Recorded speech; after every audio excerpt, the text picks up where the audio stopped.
Saya pikir cerita ini menegangkan. Cerita berlangsung di ruang yang terlihat seperti alam.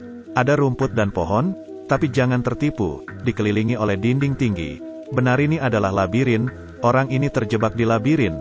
Sekelompok anak laki-laki menatapnya dan menertawakannya. Pria itu menggerakkan kakinya dan berlari.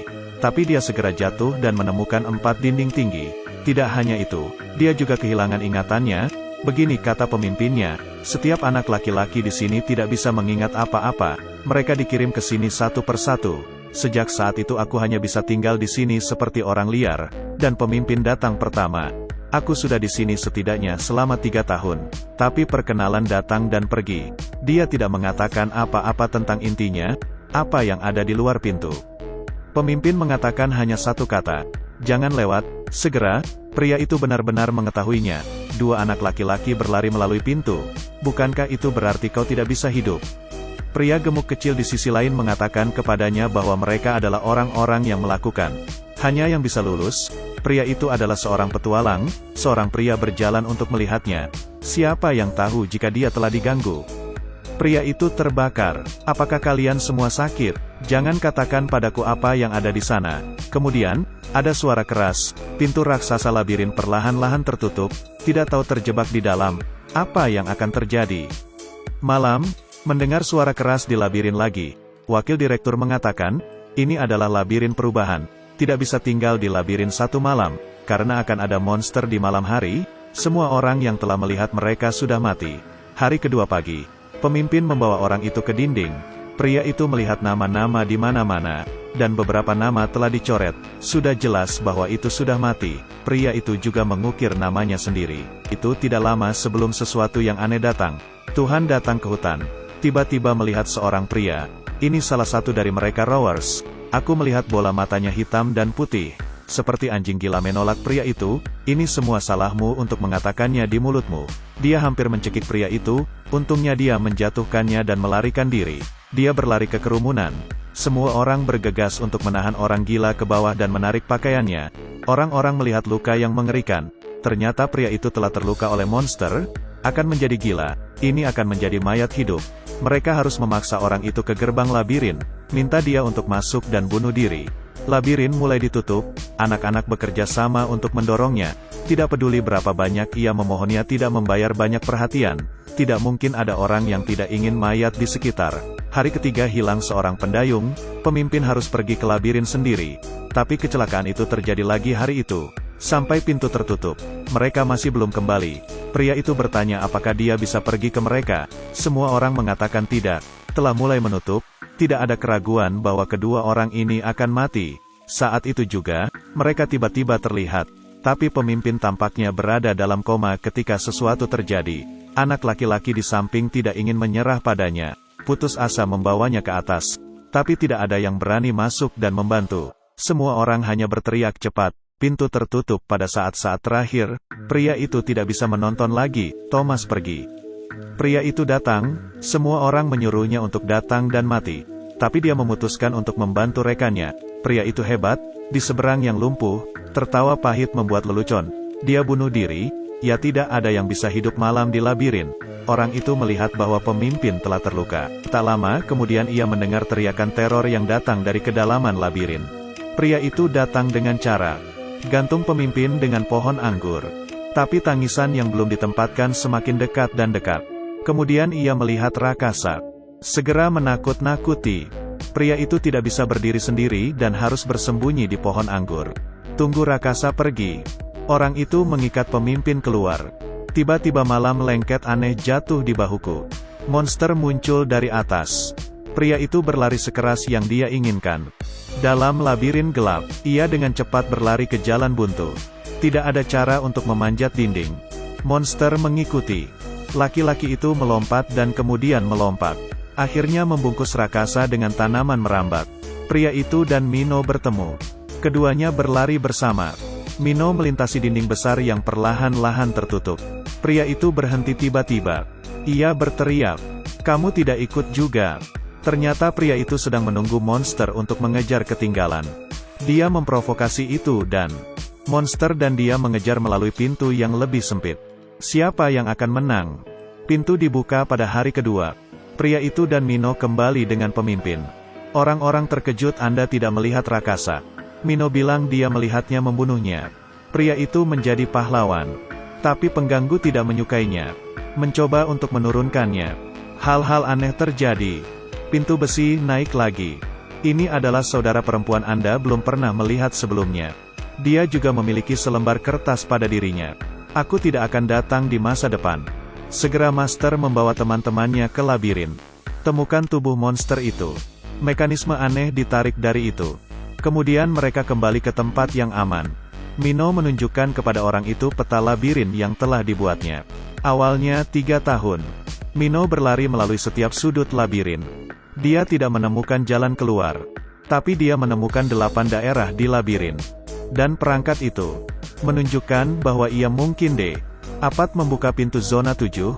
Nyonya Rumah terbangun. Pria itu biasa berbicara dengannya, katanya, "Aku bermimpi kamu di punggungku." Aku mengatakan hal yang sama kepada gadis-gadis, tapi mereka sedang dimarahi. Wanita itu memberi pria itu sesuatu di sakunya. Ini 2 ramuan. Pria itu tiba-tiba berpikir, bukankah pemimpinnya diracuni? Ini mungkin obat penawar. Dia membawa saudara-saudaranya ke kepemimpinan. Pemimpin tiba-tiba meninggal dan menangkapnya.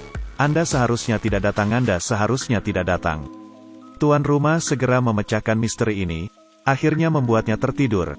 Keesokan harinya pria itu dan Mino memutuskan untuk masuk dan mencari jalan keluar. Mereka berlari sepanjang jalan melalui labirin besar. Ini benar-benar terlihat lebih besar dan lebih besar. Mereka datang ke distrik ke-7. Zona 7 adalah zona Blade. 2 orang mengambil alat berat dan mengikuti sinyal yang dikirimnya. Sebuah pintu ditemukan. Mino belum pernah melihat pintu ini. Mereka masuk dan membuka pintu dengan perangkat, datang ke mulut gua dan tiba-tiba ada pemindaian. Kemudian ada ledakan keras, lubang dimulai dan ditutup. Kedua pria merasa ada sesuatu yang salah dan berlari, menjalankan. Mino marah dengan pria itu, pisau terus tertutup di sepanjang jalan.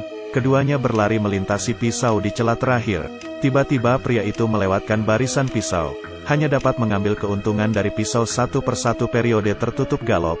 Pada akhirnya itu adalah perasan di masa lalu. Labirin ditutup, batu besar jatuh dan bergerak seperti blok bangunan. Untungnya keduanya mampu berlari. Akhirnya berlari kembali ke zona aman. Ketika mereka kembali mereka mendengar bahwa pemimpin terjaga. Mereka datang menemuinya. Dia tampak tertekan. Katakanlah kita tidak bisa keluar.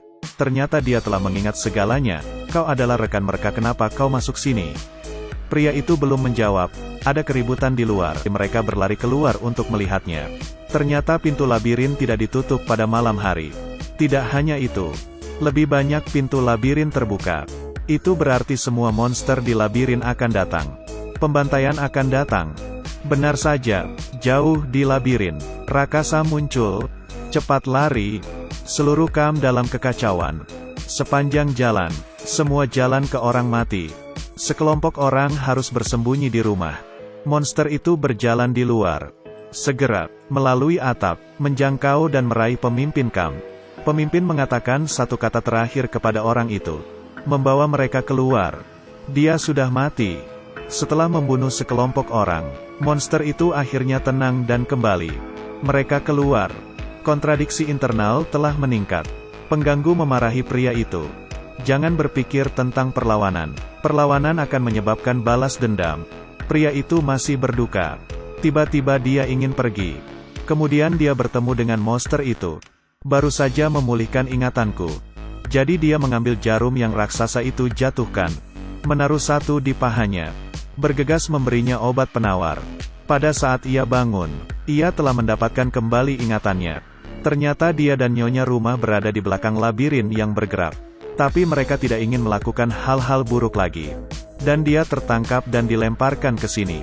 Master memutuskan untuk meninggalkan labirin di teman-temannya.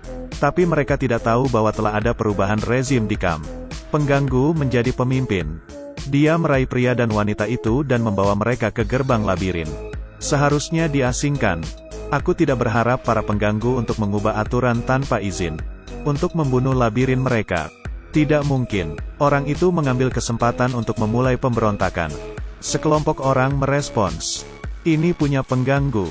Master menyarankan semua orang untuk pergi ke labirin dengan dia untuk menemukan jalan keluar. Beberapa orang datang. Tapi ada beberapa yang Aldikam. Sekelompok orang datang ke distrik 7. Benar saja, ada monster di sini. Ini hanya jalan buntu. Bersama-sama, mereka meluncurkan pertarungan dengan monster itu. Dorong monster ke bawah jurang. Tapi ada lebih dari satu monster. Ketika mereka bertempur, mereka melarikan diri ke bagian terdalam dari lubang. Pintu akhirnya dibuka oleh mekanis. Mereka kehilangan beberapa saudara laki-laki dan akhirnya lolos dari hari kelahiran. Mereka menemukan jalan keluar dari labirin. Tapi itu aneh di luar pintu. Ini semua staf di belakang labirin mati. Mereka semua ditembak. Tampaknya ada kekerasan. Ratu di balik labirin bergerak muncul di layar. Dia mengungkap rahasia labirin. Ternyata dunia luar telah berakhir. Manusia terinfeksi virus yang merajalela. Mulai membunuh satu sama lain. Sampai munculnya beberapa bayi yang lahir dengan antibodi. Tetapi manusia harus belajar dan berlatih. Jadi mereka dikirim ke labirin. Setelah itu, tentara di luar memanggil. Ratu menembak dirinya sendiri. Jadi, apakah lebih menakutkan untuk pergi keluar? Tapi para pengganggu tiba-tiba muncul. Semua teman Kamnya sudah mati. Dia juga dibuat kekerasan oleh monster. Pada menit terakhir Mino melemparkan alat itu. Membantu orang itu memblokir tembakan dan meninggal. Tentara datang dan mereka mengikuti tentara di pesawat. Tinggi menghadap labirin bergerak jahat. Apakah Anda bebas? Kemudian film akhirnya berbalik. Ratu berdiri di belakang layar kematiannya. Bersihkan darah palsu dengan handuk dan berpura-pura mati. Dia mengatakan eksperimen itu berhasil dan bisa melanjutkan ke tahap berikutnya. Ternyata para remaja itu tidak lolos dari rencana mereka. Labirin bergerak pertama sudah berakhir. Ada labirin seluler yang lebih besar dan menakutkan. Remaja kadang takut akan dunia. Untungnya, mereka masih bisa berlari. Remaja, mereka tidak akan pernah berlutut menyerah.